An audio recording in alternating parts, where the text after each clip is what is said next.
posisi kita juga sebagai sekolah di wilayah Magelang Utara. Ini sebuah sinergi, satu dari sisi kesehatan, yang kedua dari sisi pendidikan. Nanti kalau digabungkan jadi pendidikan kesehatan dan kesehatan pendidikan. Ibu Bapak yang berbahagia, betapapun ini kegiatan yang bagus, baik untuk kita, tapi yang jelas kami minta maaf Ibu Bapak dari Puskesmas karena kondisi kami di sekolah kan juga dibagi-bagi siapa yang harus rawuh hari ini dan siapa yang harus menjalankan tugas di rumah, sehingga tentu tidak sebanyak kalau kita bisa ngumpul semua. Ini mohon. Selanjutnya Bapak Ibu, bahwa pada kesempatan ini kita diberikan waktu dari Puskesmas Magelang Utara untuk pertama sosialisasi tentang pandemi COVID-19 ini. Yang kedua ada aksi sosial Ibu ya. Mari ini kita ikuti kegiatan ini sampai secukupnya gitu ya. Karena betapapun kita juga sudah pernah mendapatkan kegiatan yang sama, tetapi betapapun kita harus juga mengikuti karena Puskesmas sebagai institusi yang membidangi masalah kesehatan, spesifiknya pada COVID-19 ini punya misi juga mensosialisasikan kepada kita, sehingga kita juga harus mengikuti dengan keadaan seadanya. Saya kira demikian Bu. Jadi untuk menyita waktu sepenuhnya kami serahkan ke Ibu dan Bapak.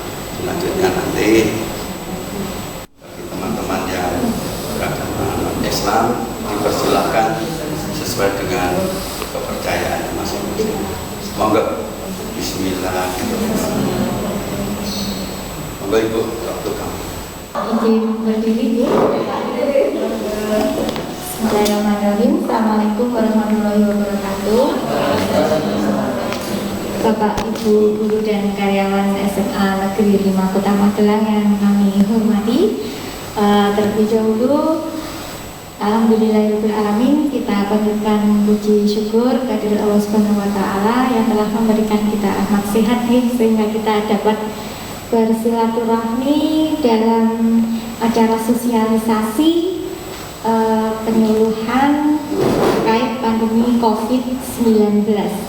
Sebelumnya terima kasih kami ucapkan yang kepada Bapak Ibu guru dan karyawan sekalian yang telah memberikan waktunya jadi kita istilahnya desel-desel Bapak Ibu guru lagi sibuk-sibuknya mau persiapkan sekolah e-learning daring Ibu ya, kita meminta waktunya sedikit sebentar. Jadi ini kita sepakati aja, memang kita tidak banyak-banyak untuk mengumpulkan masa Bapak Ibu. Jadi kita memang batasi sekitar 20 sampai 23 saja untuk mengikuti sosialisasi ini, dan waktunya kalau bisa 2 jam saja maksimal dari sosialisasi yang kita laksanakan ini.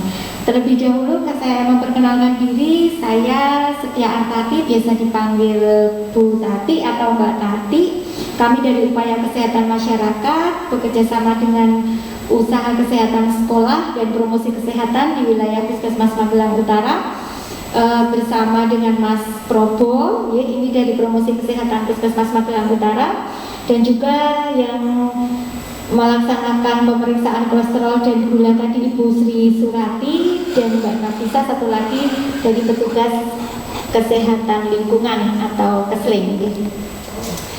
Jadi kami mempunyai program untuk memberikan penyuluhan atau sosialisasi terkait dengan COVID ini, karena ternyata kita belum berakhir untuk masa pandemi ini Bapak Ibu sekalian. Kemarin alhamdulillah sudah 3 minggu berturut-turut tidak ada kasus baru, ternyata sekarang meletus Kota Magelang ini. Sekarang perlu kami informasikan bahwa Kota Magelang kasus positif kumulatif dari awal sampai dengan H hari kemarin ya, tanggal 2 Agustus pukul 6 sore itu Kota Magelang sudah ada 53 kasus positif. Di antaranya 6 meninggal, 29 orang sembuh dan 18 orang masih dirawat di rumah sakit. Bapak Ibu mungkin sudah hafal apa itu COVID-19 ya. Jadi virus ini merupakan penyakit menular yang menyerang pernafasan kita ya, disebabkan oleh coronavirus yang baru ditemukan, yaitu virusnya SARS-CoV-2 atau Severe Acute Respiratory Syndrome Coronavirus 2 ya. Nah, seperti kita ketahui, virus pertama itu ditemukan di Wuhan ya, di Tiongkok pada bulan Desember 2019. Dan Tiongkok sendiri sekarang sudah ada gelombang kedua. Kemarin sudah sempat istilahnya berhenti, sekarang mulai lagi gelombang kedua. Nah, COVID-19 ini sekarang menjadi sebuah pandemi yang terjadi di banyak negara di seluruh dunia. Nah, sekarang bagaimana penyebarannya? Penyebaran virus ini yang pertama dalam bentuk droplet atau tetes kecil air. Kemudian sekarang WHO sudah menemukan ternyata virus ini bertahan di aerosol atau partikel di udara. Jadi virus ini yang semula tidak ditemukan penyebarannya lewat udara, ternyata sekarang virus ini bisa bertahan di udara selama 16 jam. Kemudian melalui apa virus corona menyebar ini seperti percikan yang dahak, ludah atau bersin dari orang yang terjangkit. Jadi dari cairan mulut, kemudian hidung dan mata. Kemudian permukaan benda yang terkena droplet orang terjangkit ini hubungannya dengan aerosol atau partikel di udara, nempel di suatu benda. Kemudian benda itu kita pegang. Nah, kemudian bisa terjangkit orang yang memegang benda yang sudah tertempel virus corona tersebut. Kemudian hilang nafas jika mengandung dropletnya. Yang ketiga, ini tadi sudah saya sebutkan, masuk lewat mulut, hidung atau mata, dan bila menyentuh benda yang terkena droplet, orang tersebut juga bisa terjangkit. Kemudian siapa saja yang beresiko tinggi tertular COVID? Bapak Sadin sudah alhamdulillah ya Pak, kolesterolnya normal, gula darahnya normal. Bapak usianya berapa? 5, 7, 5.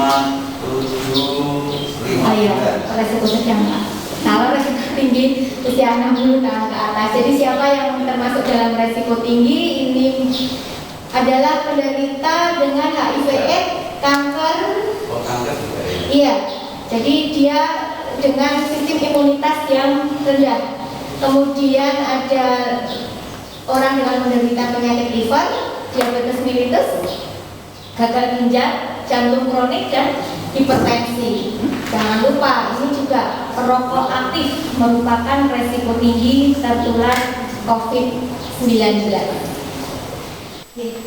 Itu saja yang dapat kami sampaikan. Nanti akan disambung Mas Probo tentang persiapan sekolah.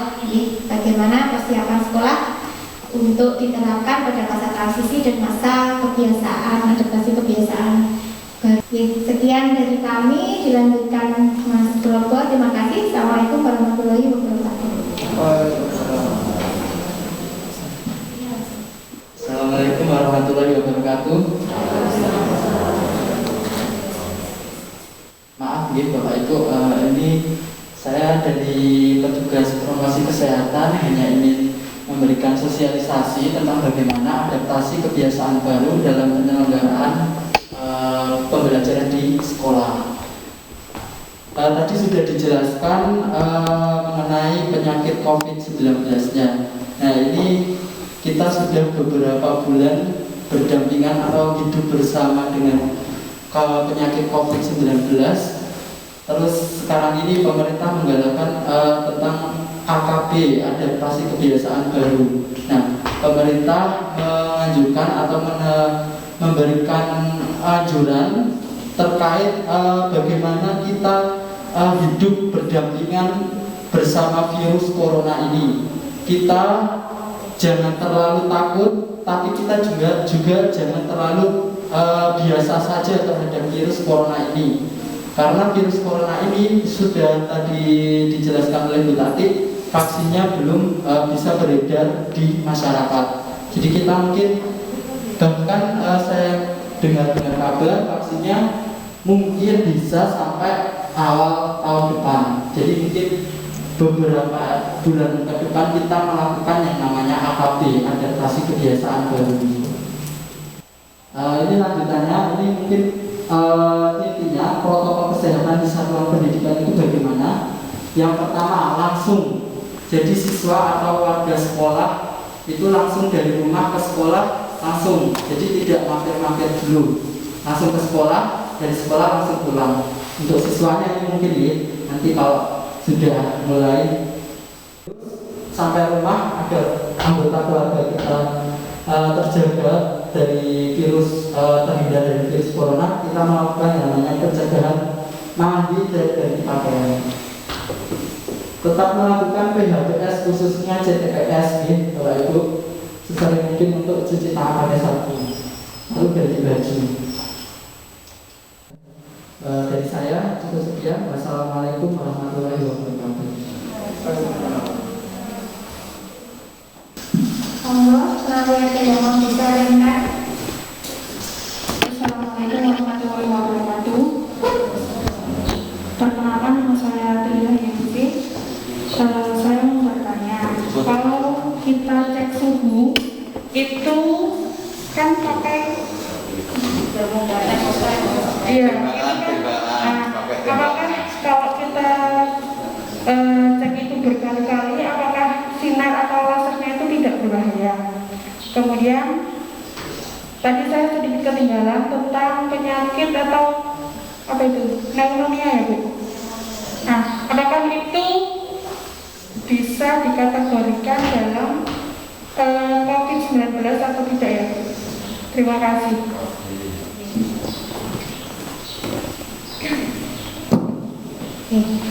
Terima kasih. Untuk termogan itu sebenarnya tidak berbahaya Ibu. Jadi kalau bilang berbahaya itu hoax nih.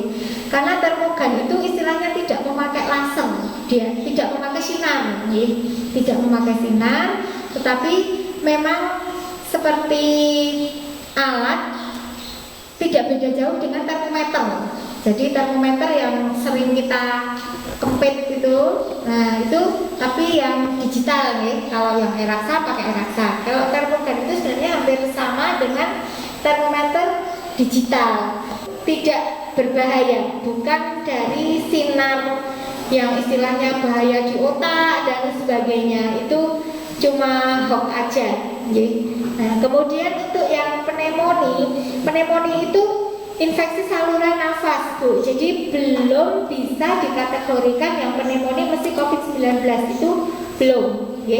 Kasus pneumonia sendiri sudah banyak terutama pada anak-anak, dan virusnya itu bukan virus COVID-19.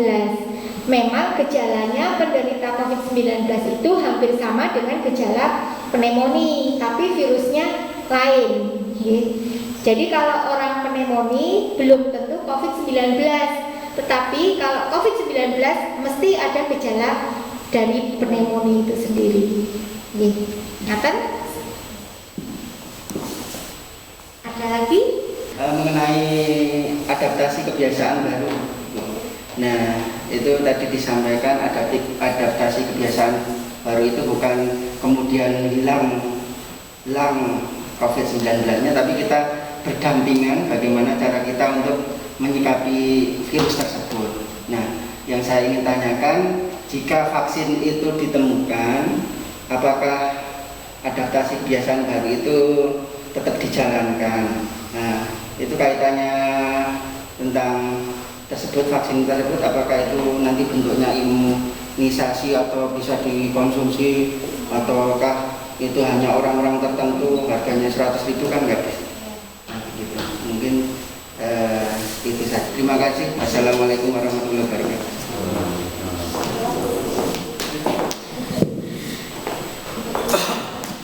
Untuk adaptasi kebiasaan baru itu jadi adaptasi kebiasaan baru itu kita melakukan kebiasaan yang sebelumnya belum kita laksanakan. Jadi misalnya seperti cuci tangan, terus pakai masker, itu kebiasaan baru kita di masa pandemi ini ya. Terus kemudian untuk kalau vaksinnya sudah ditemukan ya, jadi istilahnya adaptasi kebiasaan baru itu untuk kondisi pandemi ini. Vaksin itu nanti misalnya diberikan, kalau tidak salah informasi yang diberikan itu nanti paling cepat tahun depan 2021 nih. Kalau ternyata vaksinnya itu sudah diberikan, kemudian kondisi sudah aman, istilahnya sudah tidak pandemi lagi, nah itu adaptasi kebiasaan baru sudah tidak perlu dilaksanakan lagi.